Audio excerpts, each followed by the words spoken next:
नमस्कार, आप देख रहे हैं बाजार आज और कल। मैं हूं स्वाति रायना। बताएंगे शो में आज का पूरा एक्शन, साथ ही कल के लिए क्या रहे स्ट्रैटेजी और शेयरों में कमाई के शानदार मौके।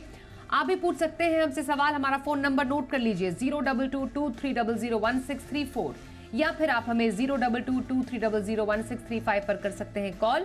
फेसबुक पर @ZBusiness ऑनलाइन और x.com पर @ZBusiness अपने सवाल भेजिए #बाजार आज और कल लिखकर। और आपके कल की तैयारी कराएंगे जी बिजनेस के मैनेजिंग एडिटर अनिल सिंह भी। साथ ही खास मेहमान हमारे साथ हैं आज सेठी फिनमार्ट के एमडी विकास सेठी। विकास जी, बहुत स्वागत करते हैं आपका आज के शो में। सबसे पहले बाजार की बात कर ले। हफ्ते के दूसरे कारोबारी दिन हमने देखा बाजार में मुनाफा वसूली दिखी। इसके बाद आज सेंसेक्स और निफ्टी गिरावट के साथ ही बंद हुए और कारोबार के अंत में सेंसेक्स 377 अंक टूटकर 69,551 के स्तर पर आ गया। वहीं आपको बताएं, निफ्टी पहली बार 21,037 का लेवल टच करता हुआ नजर आया, लेकिन चौतरफा बिकवाली से निफ्टी 91 अंक गिरकर ही बंद हुआ। बैंक निफ्टी में आज रही 200 अंकों से ज्यादा गिरावट। मीडिया, मेटल और पीएसयू बैंकिंग शेयरों को छोड़ सभी सेक्टर में आज गिरावट दर्ज की गई।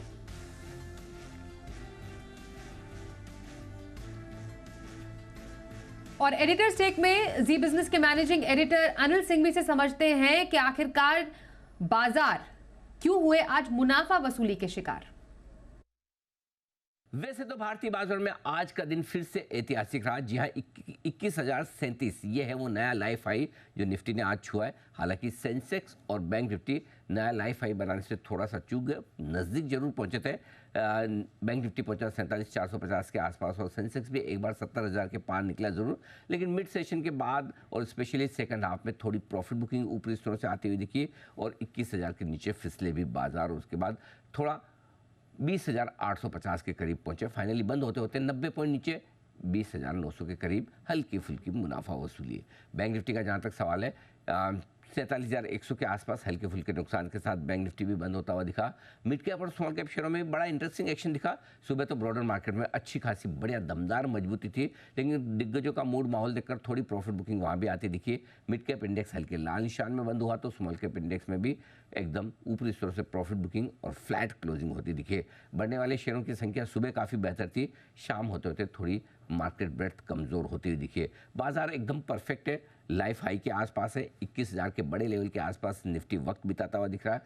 3 दिन से हाई बना रहा है, लेकिन साथ ही साथ प्रॉफिट बुकिंग भी सेकंड हाफ में होती हुई दिख रही है। इसकी वजह यह है कि एफआईज की तरफ से पिछले हफ्ते जो दमदार और बड़ी खरीदारी के आंकड़े आते हुए दिख रहे थे वो थोड़े से ठंडे और हल्के पड़ते हुए दिखे। ऐसा नहीं कि वो जोर से बेच रहे हैं, लेकिन खरीदने के तौर पर थोड़े सेलेक्टिव होते हुए दिख रहे हैं और इसीलिए आप बाजार में देख रहे हैं कि स्टॉक स्पेसिफिक एक्शन ज़्यादा नजर आ रहा है। अब ऐसा नहीं कि हर कुछ भी और अनाप शनाप स्पीड से बाजार में बढ़ते हुए दिख रहा है।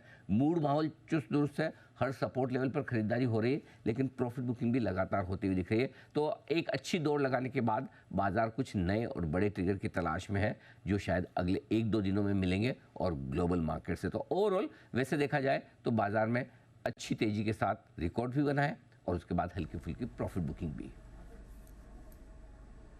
और आइए अब संस्थागत निवेशकों का डेटा भी देख लेते हैं। हमने आज देखा विदेशी संस्थागत निवेशक यानी एफआईआईज ने कैश मार्केट में करीब 76 करोड़ रुपए की खरीदारी की है। वहीं डीआईआईज यानी घरेलू संस्थागत निवेशकों की तरफ से करीब 1923 करोड़ रुपए की खरीदारी के आंकड़े आए हैं सामने।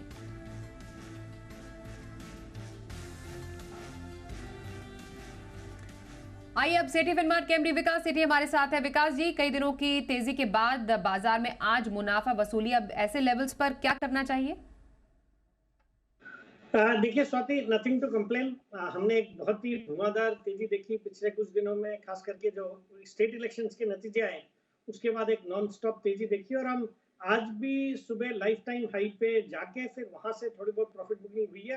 तो इतनी बड़ी तेजी के बाद ये 90-100 पॉइंट की गिरावट से कुछ घबराना नहीं चाहिए और मुझे लगता है कि ये जो बाजार में थोड़ी बहुत प्रॉफिट बुकिंग या करेक्शन है, ये खरीदारी करने का मौका है। हालांकि कल एक इवेंट है, यूएस में फेड की मीटिंग का आउटकम आना है। हालांकि वो भी मोर और लेस सबको पता है कि वहां पे भी स्टेटस को मेंटेन होगा, बट जो फेड चेयरमैन है जेरोम पावल की मीटिंग पे सबकी, जो उनकी कमेंट्री पे सबकी नजर रहेगी, तो उसके ऊपर ग्लोबल मार्केट्स कैसे रहते हैं तो उस पर थोड़ा बहुत निर्भर करेगा। बट ऑल इन ऑल हमारे बाजार अच्छा कर रहे हैं और एफआईआईज की भी जो बिकवाली है वो खत्म हो गई। उन्होंने पिछले कुछ दिनों में तो बहुत तगड़ी खरीदारी करी और पिछले 1-2 दिनों में थोड़े सुस्ती आई है। आज हालाँकि छोटा एक फिगर है खरीदारी करने का, बट डीआईएस ने बड़ी खरीदारी करी। मुझे लगता है इस बाजार में बिल्कुल इस गिरावट को एक मौके के रूप में देखना चाहिए और बाजार में बिल्कुल तेजी में बने रहना चाहिए। यहाँ से मेरा आने वाले 3-4 महीने में बाजार में एक बड़ी तेजी का उम्मीद है और मुझे लगता है उस तेजी को भुनाने के लिए बिल्कुल एक सही मौका है खरीदारी करने का। बिल्कुल, तो बाजार में सही मौका है खरीदारी करने का, ये रही राय विकास जी की बाजार पर। विकास जी, अब आइए कुछ स्टॉक स्पेसिफिक आपसे आपकी राय भी ले लेते हैं। सबसे पहले पोजीशनल व्यू किसी को भी रखना हो बाजार में, 7 से 10 दिन का नजरिया किसी का हो, तो कौन से स्टॉक में आपकी रहेगी स्ट्रैटेजी बनाने की सलाह? देखिए स्वाति, मेरी आज पोजीशन पिक रहेगी एक बहुत ही जबरदस्त क्वालिटी की टाटा ग्रुप की कंपनी है तेजस नेटवर्क्स। ये 816 पे आज स्टॉक बंद हुआ है। टाटा ग्रुप की बहुत ही जबरदस्त कंपनी है जो कि लीडर है वायरलाइन और वायरलेस नेटवर्किंग प्रोडक्ट्स जैसे राउटर्स है, स्विचेस है, ये सब बनाती है। इनकी एक जबरदस्त ऑर्डर बुक है, करीबन 2-1 हजार करोड़ की ऑर्डर बुक है और इनको एक टीसीएस के साथ कंसोर्शियम में एक बहुत ही बड़ा ऑर्डर मिला है। बीएसएनएल के जो पैन इंडिया इनको जो 5G रोल आउट करना है, तो उसका जो एक बड़ा कंसोर्शियम के अंतर्गत इनको ऑर्डर मिला है, वो एक बहुत बड़ा ट्रिगर है इस कंपनी के लिए। बाकी ये कंपनी टेलीकॉम की जो पीएलआई स्कीम है उसके लिए भी एलिजिबल है, फंडामेंटल्स मजबूत है और इन्होंने एक सेमीकंडक्टर स्पेस में भी एक कंपनी को एक्वायर किया है जो कि आगे फ्यूचर में काफी अच्छी ग्रोथ वो भी दे सकती है। बाकी टाटा ग्रुप की कंपनी है, मुझे लगता है इस लेवल पे इस स्टॉक को बिल्कुल खरीदना चाहिए और मेरा इसमें पोजिशनल टारगेट है 860 रुपए का, स्टॉप लॉस रखते हैं 795 रुपए। 860 रुपए का पोजीशनल टारगेट और सर स्टॉप लॉस कितना कहा आपने? 795 795।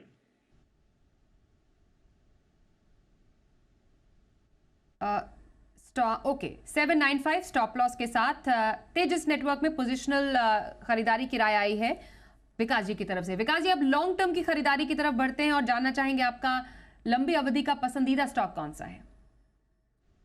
बिल्कुल स्वाति, लंबी अवधि के लिए आज वापस मेरा एक पसंदीदा स्टॉक रेकमेंड करने जा रहा हूँ, इंफ्रास्ट्रक्चर स्पेस से है। विष्णु प्रकाश आर पोंगलिया, VPRPL इसका एनएससी का टिकर है। आज 209 के आसपास ये स्टॉक बंद हुआ। एक बहुत ही दमदार क्वालिटी की इंफ्रास्ट्रक्चर कंपनी है जो कि mainly water supply projects, roads, irrigation और आजकल रेलवे में भी अच्छा खासा फोकस है इनका। इनको उदयपुर रेलवे स्टेशन बनाने का भी 300 करोड़ का ऑर्डर मिला। बाकी ये company mainly government orders, government projects execute करती है, जैसे राजस्थान में मेजर काम है, उसके अलावा गुजरात, MP, असम, मणिपुर, इन सब स्टेट गवर्नमेंट से इनको काम मिलते रहते हैं। एक छोटी साइज की कंपनी के लिए 3500 करोड़ की एक जबरदस्त ऑर्डर बुक है, एक बहुत ही दमदार एग्जीक्यूशन कैपेबिलिटी है और मैनेजमेंट बहुत ही अच्छा है, एक सॉलिड मैनेजमेंट है। और FISDIs भी इसमें अराउंड 9.5% स्टेक ओन करते हैं, जिसमें अच्छे नाम है, कोटक है, क्वांट है, मैक्स लाइफ है। मुझे लगता है ये स्टॉक भी पिछले कुछ दिनों से कंसोलिडेट कर रहा है करंट लेवल्स पे। यहाँ पे बिल्कुल खरीदारी करने का मौका है और इसमें मेरा 9 से 12 महीने का एक कंजर्वेटिव टारगेट है 300 रुपए। बिल्कुल, तो 300 रुपए के टारगेट के लिए VPRPL में खरीदारी की सलाह आई है विकास सेठी जी की तरफ से। आइए पहले कॉलर से बात कर लेते हैं। संदीप जी इस वक्त हमारे साथ हैं। नमस्कार संदीप जी, बताइए कौन सा स्टॉक? नमस्ते मैडम। नमस्ते सेठी साहब जी, पूछिए सवाल। मैम मेरे पास है मैडम ओलेक्ट्रा ग्रीन टेक की 1500 शेयर्स है, खरीदे मैडम उसकी 1260 रुपए की।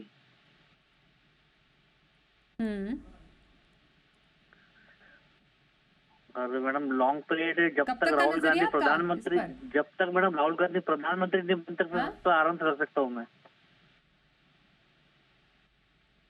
कब तक का टारगेट रखा है आपने इसमें बने रहने का? मैडम जब तक राहुल गांधी प्रधानमंत्री नहीं बनेंगे तब तक मैं आराम से होल्ड कर सकता हूँ इसको। बेहतरीन, बताइए विकास जी, क्या ख्याल है आपका इनके ख्याल पर? देखिए, एक चीज तो पता चल गई कि लॉन्ग टर्म इन्वेस्टर है।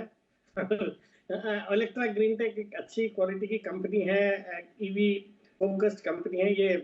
मतलब एक BYD करके जो चाइना की कंपनी है उनके साथ इनका टाई अप है और इलेक्ट्रिक बसेस में एक लीडिंग कंपनी है। इन्होंने थोड़ा ऊंचा लिया है, वहां से थोड़े नुकसान है, बट उसमें घबराना नहीं चाहिए और मुझे लगता है लंबी अवधि के लिए स्टॉक यहाँ से अच्छा अपसाइड देगा, तो बने रहने की सलाह है ओलेक्ट्रा ग्रीन टेक। ओके, तो फिलहाल स्टॉक में तो आपको बने रहना है। स्टॉक पर एक खास राय है, वो जरूर ले लीजिएगा ओलेक्ट्रा ग्रीन टेक पे। आगे बढ़ते हैं, मुंबई से अमोल जी हमारे साथ, उनसे बात कर लेते हैं। नमस्कार अमोल जी, बताइए आपके पास कौन सा स्टॉक है? हेलो, नमस्कार। जी जी, सॉफ्ट के शेयर नमस्ते सर। प्राइस ऑफ 390 एंड इंसा के डेढ़ share at the of 140। Amol ji, आपकी आवाज थोड़ी ना टूट टूट के आ रही है, एक बार फिर से सवाल अपना रिपीट करेंगे। बिरला सॉफ्ट के 50 शेयर्स है प्राइस ऑफ 390 एंड मानिन के शेयर्स है 54 प्राइस 100। कितना लंबा नजरिया है दोनों स्टॉक्स पे? लॉन्ग टर्म के लिए। लॉन्ग टर्म के लिए शुरुआत बिरला सॉफ्ट से करेंगे। सर, कैसा लगता है आपको ये स्टॉक लॉन्ग टर्म के लिए? देखिए स्वाति, अच्छी क्वालिटी की कंपनी है, एक अच्छी मिड कैप आईटी कंपनी है और अच्छा कर भी रही है। और इनमें भी जहां तक मुझे समझ में आया, इनकी खरीद भी नीचे लेवल्स की है, अच्छे खासे मुनाफे पे है, बट करंट लेवल्स पे भी होल्ड कर सकते हैं। हालांकि वैल्यूएशन सब उतने सस्ते नहीं रहे, but I think the stock would continue to do well. तो लॉन्ग टर्म के लिए इसमें बने रहने की सलाह। दूसरा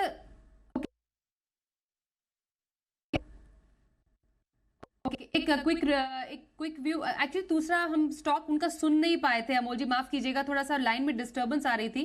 थोड़ी देर में आप प्लीज कॉल कीजिएगा फिर से, हम आपका सवाल जरूर लेंगे। वो फोन आपका कट गया है। अगले सवाल की तरफ बढ़ते हैं। दिशा आगरा से हमारे साथ है, उनसे बात कर लेते हैं। नमस्कार दिशा जी, बताइए कौन सा स्टॉक आपके पास है? Namaskar, ma'am. I'm Jasmine, sir. Sir, I would like to say that every stock and tip which you recommend is very fruitful and beneficial to us. Ma'am, I have RCF 3,500 shares at the rate 153.25.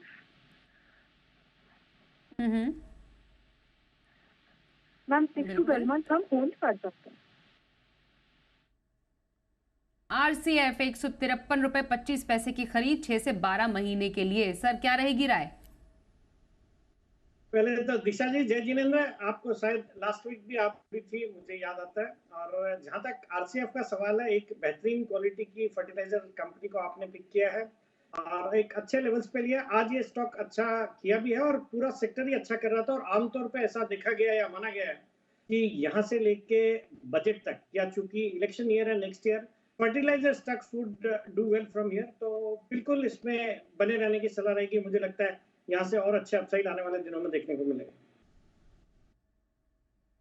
बिल्कुल, तो RCF पर है confidence हमारे आज के expert को, तो बने रहिए, यही राय आपके लिए विकास जी दे रहे हैं। प्रकाश जी अगले कॉलर हमारे साथ है, उनसे बात कर लेते हैं। नमस्कार प्रकाश जी, आपके पास कौन सा स्टॉक है? पूछिए सवाल।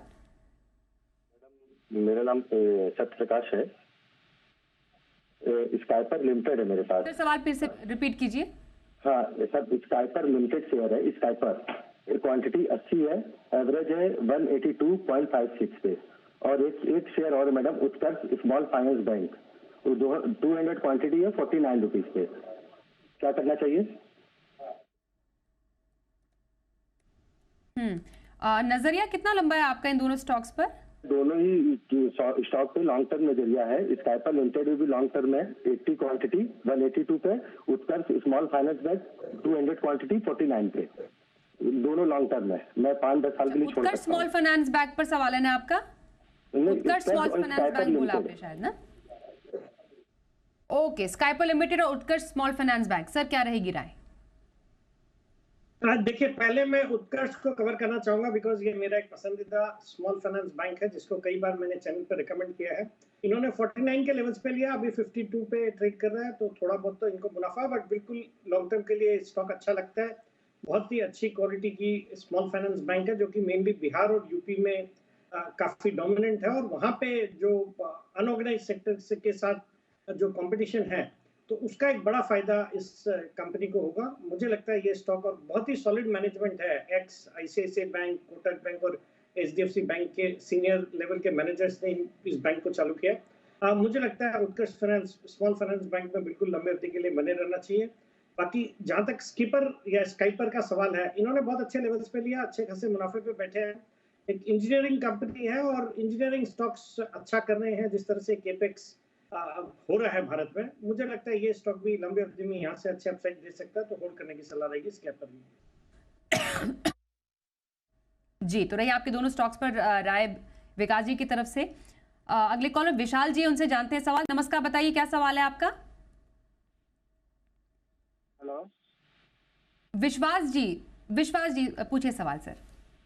मुझे टाटा टेक्नोलॉजी स्टॉक के बारे में जानकारी लेनी है। लॉन्ग टर्म के लिए कैसे रहेगा? अभी मैं इसको 1370 रुपए में खरीदा हुआ। अच्छा, लॉन्ग टर्म के लिए टाटा टेक 1370 की इनकी खरीद है टाटा टेक पर। खरीद तो हायर साइड पर ही है, क्या रहेगी राय सर? देखिए, बहुत ही ऊंचे लेवल्स पे इन्होंने खरीदा है। 500 रुपए पे आईपीओ आया था, जबरदस्त कंपनी है और जबरदस्त आईपीओ को रिस्पांस मिला था और ये उम्मीद से ज्यादा ऊपर स्टॉक लिस्ट भी हुआ और उसके बाद 1400 के लेवल्स तक इसने टच किया, बट वहां पे प्रॉफिट बुकिंग आना स्वाभाविक था। हालांकि इन्होंने ऊंचे लेवल्स पे लिया और वैल्यूएशंस अभी भी थोड़े एक्सपेंसिव लगते हैं, बट ये स्टॉक लॉन्ग टर्म में बहुत अच्छा करेगा। एक अच्छे स्पेस में ऑपरेट करती है जो ऑटोमोबाइल इंडस्ट्री को इंजीनियरिंग सर्विसेज या डिजाइन सर्विसेज प्रोवाइड करती है, जैसे केपीआईटी है या आपके एलटीटीएस है, इस तरह की कंपनी है, टाटा एलेक्साई जैसे। मुझे लगता है ये स्टॉक लॉन्ग टर्म में अच्छा रहेगा, तो घबराए नहीं, होल्ड करें और अगर थोड़ा नीचे आता है 1100 के आसपास ये स्टॉक मिले तो थोड़ा एवरेज भी किया जा सकता है। तो 1100 के आसपास के लेवल का ध्यान रखिए, वहां पर एवरेज किया जा सकता है। टाटा टेक में लंबी अवधि के लिए बने रहने की सलाह आपके लिए विकास जी की तरफ से। पुणे से प्रफुल्ल जी से भी बात कर लेते हैं। नमस्कार, बताइए आपके पास कौन सा स्टॉक है?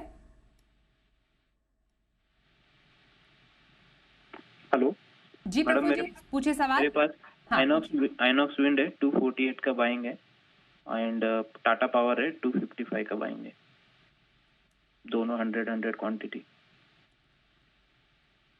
ओके, और कब तक का नजरिया आपका दोनों स्टॉक्स पर? लॉन्ग टर्म है madam, at least 3 years. Long term जी, तो लगभग 3 साल के लिए आइनॉक्स विंड टाटा पावर दोनों में मुनाफे पे है ये। सर, क्या रहेगी आपकी राय लंबी अवधि के लिए? पहले तो बधाई देना चाहूंगा निवेशक को, बहुत अच्छे लेवल्स पे बहुत अच्छी क्वालिटी के दोनों स्टॉक लिए हैं और दोनों में बने रहने की सलाह। जहां तक आइनॉक्स विंड का सवाल है, अगर वो इस प्रोग्राम को देखते हैं बाजार आज और कल को, तो मैंने कई बार इस स्टॉक को 200 के आसपास कई बार रिकमेंड किया हुआ ये स्टॉक है और पिछले कुछ दिनों में तो एक बहुत ही जबरदस्त तेजी इसमें देखने को मिली और अब ये 400 के आसपास आ गया स्टॉक। हालांकि ये अच्छे खासे मुनाफे पे बैठे हैं और तो आप इतनी बड़ी तेजी के बाद थोड़ी बहुत प्रॉफिट बुकिंग आ सकती है, बट घबराए नहीं क्योंकि इनका लंबी अवधि का नजरिया है, तो स्टॉक में बने रहने की सलाह रहेगी और अच्छे अपसाइड के लिए और भी वेट कर सकते हैं। बाकी Tata power is again a very good company और जिस तरह से रनअप हुआ हाल ही में, एक अच्छे रिटर्न्स इन्होंने बनाए हैं और बाकी यहाँ से भी अच्छे अपसाइड लगते हैं। रिन्यूएबल एनर्जी पे इनका भी फोकस है और I am sure this stock will do well, तो लॉन्ग टर्म के लिए होल्ड करने की सलाह। कल के बाजार पर क्या रहे आपकी खास स्ट्रैटेजी और बाजार के लिए संकेत, अब समझते हैं अनिल जी से। आज से अमेरिका में फेड की 2 दिनों की बैठक शुरू होती हुई दिख रही है। इसके नतीजों पर इंतजार रहेगा और बाजार बंद होने के ठीक पहले डाउ फ्यूचर्स, नैस्डैक फ्यूचर्स हल्के हरे निशान में ट्रेड करते हुए दिख रहे थे। लगातार 3 दिनों से तो तेजी हो ही रही है अमेरिका में। आज भी सेशन बेहतर रह सकता है, लेकिन आज अमेरिका में आने वाले महंगाई के आंकड़े वो मैक और ब्रेक वाले साबित होंगे और उसके दम पर अमेरिकी बाजार एक्शन देकर हम उन्हें देखकर सुबह डाउ फ्यूचर्स के साथ खुलेंगे। अगर अमेरिका मजबूत रहता है तो वापस से 21,000 की तरफ जाने की कोशिश निफ्टी की होगी। 21,000, 21,025 अब एक रुकावट की रेंज है और निचले स्तरों पर 20,750, 20,850 आपके लिए रहेगा मजबूत खरीदारी की जगह। बैंक निफ्टी का जहाँ तक सवाल है 46,800, 47,000 कल करेगा सपोर्ट का काम और ऊपरी स्तरों पर 47,450, 47 पर रहेगी सप्लाई जोन। इन लेवल्स पर आपको रखनी है नजर। तो शुरुआत ग्लोबल संकेतों से मिलेगी। बड़ा नंबर आपको देखना होगा एफआईएस की खरीदारी या बिक वाली का और उसके बाद हम एक्शन को बढ़ाएंगे आगे। ये है आपके लिए कल का पूरा आउटलुक। और आइए अब देखते हैं कल का ऑप्शन।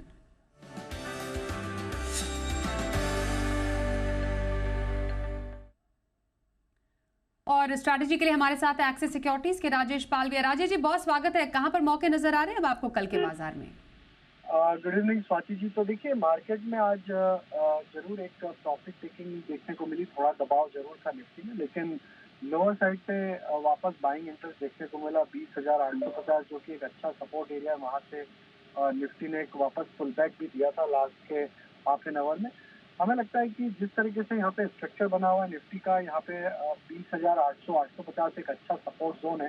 तो हमें लगता है यहाँ से एक पुल बैक का ट्रेड कल के सेशन में आते हुए दिख सकता है। 20,900 का कॉल ऑप्शन जो कि आज क्लोज हुआ है करीब 95 रुपीज़ के आसपास, उसमें हम बाय करने की सलाह देंगे। और हमें लगता है कि ये कॉल ऑप्शन के टारगेट जो बन सकते हैं वो करीब होना चाहिए 135-140 की तरफ, और स्टॉप लॉस जो रखना होगा वो करीब होगा 60 रुपीज़ के आसपास। तो हमें लगता है कल के सेशन में भी पुल बैक का ट्रेंड बनते हुए दिखेगा और मार्केट में एक अप मूव आते हुए दिख सकता है। स्टॉक स्पेसिफिक बात करें तो हमें लगता है इंश्योरेंस स्टॉक्स में एक अच्छा मोमेंटम देखने को मिला। HDFC लाइफ कल के सेशन में बाय किया जा सकता है। 760 रुपये के आसपास क्लोज हुआ है। यहाँ पे हमें लगता है 735-740 तक के अपसाइड आते हुए दिख सकती है। स्टॉप लॉस रखना होगा करीब 696 के आसपास। बिल्कुल सर, तो ये रही आपके ऑप्शन पर स्ट्रैटेजी। धन्यवाद करेंगे राजेश जी हमारे साथ इस चर्चा में शामिल होने के लिए। और विकास जी, आपकी नजर में कल के बाजार में कहां पर की जा सकती है खरीदारी? बिल्कुल सब कल के लिए खरीदारी करने की सलाह रहेगी IRFC में। मेरा एक पसंदीदा स्टॉक रहा है। 83 के लेवल्स पे आज बंद हुआ है। ये कंपनी रेलवे कंपनीज को फाइनेंस करती है, रेलवे प्रोजेक्ट्स को फाइनेंस करती है। इसकी क्लाइंट लिस्ट देखेंगे तो जितनी ये अच्छी रेलवे कंपनीज है जैसे RVNL है, रेलटेल है, इन सबको ये फाइनेंस करती है। और जिस तरह से हम देख रहे हैं सरकार का रेलवेज पे फोकस है, 2.5 लाख करोड़ के करीब का एनुअल बजट है, और जो काम हो रहा है रेलवेज में, मुझे लगता है ये बहुत अच्छा करेगी। और इस कंपनी को एक स्पेशल एग्जेम्पशन भी मिला हुआ है RBI से from asset classification norms and provisioning and exposure norms, और NPAs इनके नील है बिकॉज ये रेलवे कंपनीज को फाइनेंस करती है। और बाकी मुझे ये स्टॉक बहुत अच्छा लगता है, फंडामेंटल्स के लिहाज से भी अच्छा है। कल इसमें तेजी होनी चाहिए और मेरा इसमें कल का टारगेट रहेगा 88 रुपए का, स्टॉप लॉस रहेगा 80 रुपए। बिल्कुल, तो ये रही IRFC में कल के बाजार में खरीदारी की स्ट्रैटेजी विकास जी की तरफ से। IRFC पे लेवल से एक बार सर रिपीट कर देंगे। 88 का टारगेट है और 80 रुपीज का स्टॉप लॉस रखना है। आज 83 पे बंद हुआ है। ओके, तो 88 के टारगेट के लिए और 80 के स्टॉप लॉस के लिए IRFC में कल की खरीदारी का स्टॉक विकास सेठी जी की पसंद। बहुत धन्यवाद करेंगे सर, आप हमारे साथ आज के इस कार्यक्रम में शामिल हुए। बाजार आज और कल में बस इतना ही। रुकते हैं एक ब्रेक के लिए, देखते रहिए जी बिजनेस।